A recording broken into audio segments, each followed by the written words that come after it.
भारतीय सेना के वीरों की गौरव गाथा कहानी इंडियन आर्मी इन Hindi story brave soldier life love story. हम जितने सुकून से अपने घरों में सोते हैं, जो मर्जी वो काम करते हैं, कभी सोचा है यह आजादी किसके बदौलत है? कैसे हम यह बेबाक जिंदगी जी पा रहे हैं? जवाब है भारतीय सेना, जिसकी बदौलत हम इतनी आजादी से अपनी जिंदगी जी पाते हैं। भारतीय सेना सर्दी हो या गर्मी, हर मौसम में दिन के 24 घंटे हमारी सुरक्षा के लिए दुश्मनी से बॉर्डर पर लड़ने के लिए तैयार रहती है। अगर देश की सीमा पर यह आर्मी ना हो तो देश में आए दिन दंगे फसाद और मौत का खूनी खेल खेला जाएगा। लेकिन जिस सेना ने हमें इतनी आजादी दी है, कभी सोचा है इस आजादी को देने के लिए उन्हें क्या कीमत चुकानी पड़ती है? यदि नहीं, तो आज हम आपको अपनी कहानियों के माध्यम से बताना चाहेंगे। यह कहानी सच्ची घटनाओं से प्रेरित होकर लिखी गई है। अपने परिवार की फिक्र के बिना, जान की बाजी लगाकर एवं दुश्मनों की गोलियों का जवाब देने के लिए हमेशा रहता है। आज हम आपको उन्हीं वीरों की कहानी अपने शब्दों में सुनाने जा रहे हैं, ताकि देश का हर व्यक्ति इंडियन आर्मी के महत्व को जान पाए और सेना का दिल से सम्मान करे। इंडियन आर्मी की कहानी। यूपी के एक छोटे से शहर में एक राकेश का नाम लड़का रहता था। राकेश का मन बचपन से ही देश सेवा करना था, इसलिए बड़े होकर राकेश ने फौज में दाखिला लिया और एक अच्छा सिपाही बन गया। आर्मी ज्वाइन करने के कुछ समय बाद राकेश ने शादी कर ली थी। शादी के बाद सिर्फ 2 महीने वह अपने पत्नी के साथ रहा और उसके बाद उसे फिर से सीमा पर लड़ने के लिए बुला लिया गया था। राकेश के जाने के बाद उसकी पत्नी को भी काफी अकेलापन महसूस होता, लेकिन वह अपने पति की भावनाओं का और उनके फैसलों का सम्मान करती थी। शादी को बीते 2 साल हो चुके थे। अब राकेश की पत्नी मां बनने वाली थी, लेकिन गर्भवती होने के बाद भी राकेश की पत्नी को यह सारा समय अकेला ही रहना पड़ा, क्योंकि इस समय राकेश सीमा पर अपनी ड्यूटी में तैनात था। वक्त बीतता गया और 9 महीनों बाद राकेश की पत्नी ने एक छोटी सी बच्ची को जन्म दिया। बच्चे के जन्म के बाद भी राकेश उस बच्ची को देखने के लिए नहीं आ पाया, क्योंकि उसे एक के बाद एक अलग अलग जगहों पर भेजा जा रहा था। फौजी की जिंदगी ऐसे ही होती है। उनके पास ना तो परिवार के लिए समय होता है और ना ही परिवार की देखरेख के लिए, लेकिन उनके अंदर जितना अपने देश के प्रति प्रेम होता है, उतना ही प्रेम अपने परिवार के लिए भी होता है। राकेश की पत्नी ने अपनी छोटी सी बच्ची का नाम सोनी रखा था। जब सोनी 3 साल की हो गई तब राकेश घर वापस आए। इस समय पहली बार राकेश ने सोनी को देखा। अपने बच्चे को सामने देखकर उसकी आंखों से आंसू निकल आए थे। उन्होंने अपनी बच्ची को बहुत सारा प्यार किया और अपनी छुट्टियों का समय अपनी बच्ची के साथ खेलने बताया। कुछ समय तक राकेश अपनी पत्नी और बच्चे के साथ ही रहे, लेकिन जब भी उन्हें बुलाया जाता तो उन्हें जाना पड़ता था। देखते ही देखते कुछ साल ऐसे ही बीत गए। अब सोनी 8 साल की हो चुकी थी। राकेश ज्यादा से ज्यादा समय बाहर ही रहते थे और सिर्फ त्योहारों में या बेहद महत्वपूर्ण कार्यों में अपने परिवार से मिलने आ पाते थे। सोनी का पूरा समय अपनी माता के साथ ही बीतता था।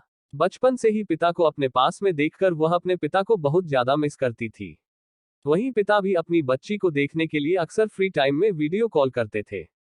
हर साल की तरह इस बार भी राकेश त्योहार में घर आने वाला था। 10 दिनों के बाद होली थी। सोनी बहुत ज्यादा खुश थी, क्योंकि उसके पिता त्योहार पर घर आने वाले थे और वह अपने साथ ढेर सारे खिलौने व चॉकलेट लाने वाले थे।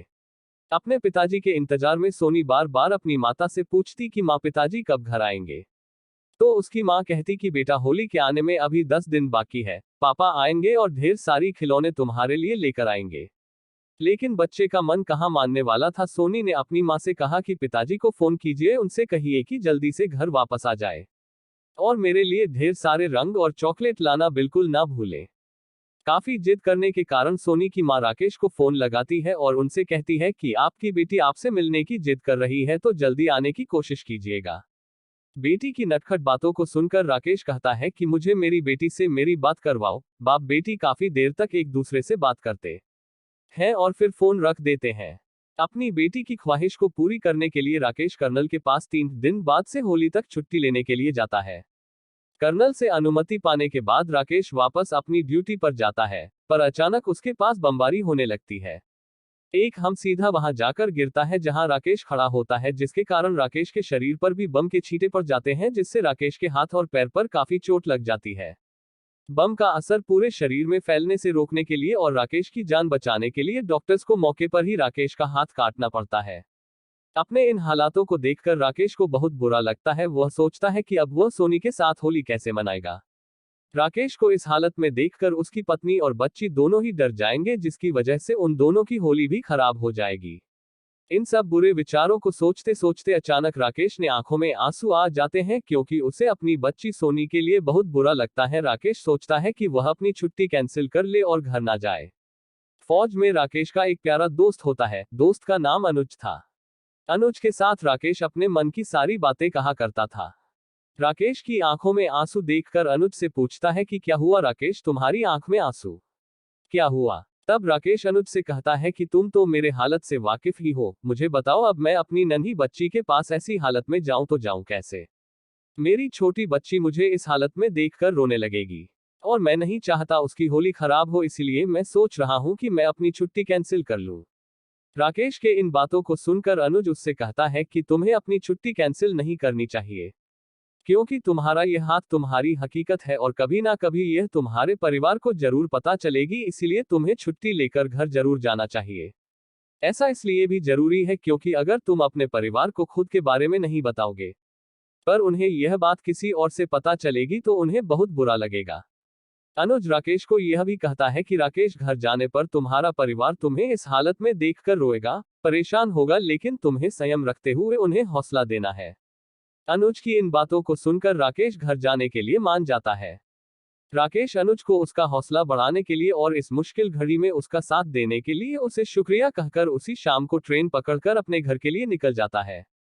ट्रेन के पूरे सफर के दौरान उसके मन में बस यही बात चल रही होती है कि उसके परिवार वाले उसकी हालत को देखकर क्या प्रतिक्रिया देंगे। यह सोच सोचकर राकेश को बहुत चिंता होती है, लेकिन वह किसी तरह स्टेशन से अपने घर जाता है और घर जाकर घर के दरवाजे को खटखटाता है और आवाज देते हुए कहते हैं कि सोनी मैं आ गया हूँ, आकर दरवाजा खोलो। अपने पिता की आवाज को सुनते ही सोनी दौड़ते हुए दरवाजे के पास आती है और दरवाजा खोलती है। सोनी की माँ भी उसके साथ ही आती है। राकेश एक हाथ से अपना सूटकेस उठाए हुए होता है और अपने कटे हुए हाथ को अपने पीठ के पीछे छुपा लेता है। अपने पिता को अपने सामने देखकर सोनी बहुत खुश हो जाती है और खुशी से चिल्लाने लगती है। पर जब वो देखती है उसके पिताजी ने एक हाथ पीछे छुपा रखा है तो वह अपने पिता से कहती है कि पिताजी आपने पीछे क्या छुपा रखा है, बताओ बताओ। सोनी को मानो ऐसा लगता है कि वह उसके लिए कोई सरप्राइज लेकर आए हैं, जिसे सोचकर वह मन ही मन खुश होने लगती है। तब राकेश प्यार से कहते हैं बेटा बताता हूँ, पहले अंदर चलो। लेकिन सोनी कहाँ किसी की सुनने वाली थी। उसने राकेश की बात नहीं मानी और जिद करने लगी। अपनी बेटी को इस तरह जिद करते हुए देखकर सोनी की मां ने भी राकेश से कहा कि अब दिखा दीजिए ना क्या छुपा कर रखे हैं आप इसके लिए। लेकिन राकेश अपने उदास मन से सोनी की मां से कहता है कि राधिका इसे अंदर लेकर चलो, उसके बाद में बताता हूँ कि क्या बात है। राकेश की बात को सुनकर सोनी की मां सोनी को समझाते हुए कहती है कि बेटा तुम्हारे पिताजी काफी लंबा सफर तय करके आए हैं, इसके वजह से बहुत थक गए हैं। अपने पिताजी को अंदर आने दो और थोड़ा आराम करने दो, उसके बाद तुम खुद देख लेना कि वह तुम्हारे लिए क्या लाए हैं। राकेश, सोनी और उसकी मां तीनों ही घर के अंदर चले आते हैं। घर के अंदर आने के बाद राकेश सोनी को कहता है कि बेटा आप थोड़ी देर के लिए अपने कमरे में जाओ, मुझे आपकी मां से कुछ जरूरी बात करनी है। अपने पिता की बात सुनकर सोनी एक अच्छे बच्चे की तरह अपने कमरे में चली जाती है। अब राकेश सोनी की मां से कहता है कि राधिका मैंने तुम्हें सोनी से अलग इसलिए बात करने के लिए बुलाया है ताकि तुम मेरी परेशानी को समझ सको, क्योंकि मेरी परेशानी को जानने के बाद अगर तुम ही परेशान होकर रोने लगोगे तो सोनी को कौन समझाएगा। राकेश की इन बातों को सुनकर सोनी की मां घबरा जाती है और पूछती है कि क्या हुआ, आप इतने परेशान क्यों हैं? आप अपनी परेशानी मुझे बताएं। अपनी पत्नी के इन बातों को सुनकर राकेश उससे कहता है कि देखो तुम रोना मत, क्योंकि तुम्हें खुद को संभालना होगा। यह कहता हुआ वह अपना कटा हुआ हाथ उसे दिखाता है। अपने पति के इस हालत को देखकर राकेश की पत्नी की आंखों से आंसू गिरने लगते हैं, वह बहुत रोने लगती है। राकेश कहता है देखो अगर तुम ऐसे रोवोगी तो सोनी को कौन समझाएगा, कौन उसे संभालेगा। फिर राकेश अपनी इस दुर्घटना की पूरी जानकारी अपनी पत्नी के साथ साझा करता है। कुछ देर बाद उसकी पत्नी शांत होती है और उसे एहसास होता है कि अब रोने से कुछ नहीं होगा। राकेश अपनी पत्नी से कहता है कि हमें यह सोनी को यह बात प्यार से समझानी होगी कि यही अब हकीकत है और हमें इस बात का दुख मनाए बिना इसे स्वीकार करना होगा। अपनी पत्नी को समझाने के बाद राकेश अपनी बेटी सोनी को अंदर बुलाता है। राकेश सोनी को वह सारे गिफ्ट देते हैं जो वह उसके लिए लेकर आए थे। इसमें सोनी के पसंदीदा खिलौने भी थे और वह उन खिलौनों से खेलने लगती है। पर कुछ पल भर बाद सोनी को अपने पिता का कटा हुआ हाथ दिख जाता है और जोर से पापा चिल्लाते हुए सोनी रोने लगती है। यह देखकर राकेश और सोनी की माँ दोनों प्यार से उस बच्ची के सिर को सहलाते हुए उसे चुप कराते हैं। फिर सोनी की माँ कहती है, क्या हुआ बेटा, पापा तुम्हारे पसंद के खिलौना लाने भूल गया क्या? सोनी रोते रोए कहती है, पापा का हाथ। राकेश मुस्कुराता है, तो ये बात है। देखो बेटा, बॉर्डर में ऐसे हादसे होते रहते हैं। हम फौजी हैं और हमारा जीना और मरना सभी भारत माता के लिए ही है। हमें यह तक नहीं पता होता कि हम अगले पल कहाँ रहेंगे, क्या हम अपने परिवार के पास जिंदा लौटेंगे या नहीं। हमें पूरी निष्ठा के साथ अपने कर्तव्य को निभाना होता है।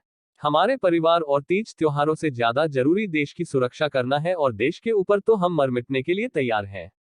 तुम एक बहादुर लड़की हो और तुम्हें परेशानियों को देखकर घबराना नहीं चाहिए, बल्कि उसका सामना करना चाहिए। अब जो बीत गया है उस पर ध्यान देकर हम आने वाले सुख को क्यों खराब करें। जीवन में सुख का आना जाना लगा रहता है, पर इंसान को विपत्ति के समय घबराना बिल्कुल नहीं चाहिए। राकेश के इन शब्दों को सुनकर सोनी चुप हो जाती है और कहती है, पापा मैं भी आपकी तरह देश की सेवा करूंगी और बॉर्डर पर जाऊंगी। यह सुनकर राकेश कहते हैं, बेटा मुझे गर्व है कि मैं तुम्हारी जैसी बहादुर लड़की का पिता हूँ।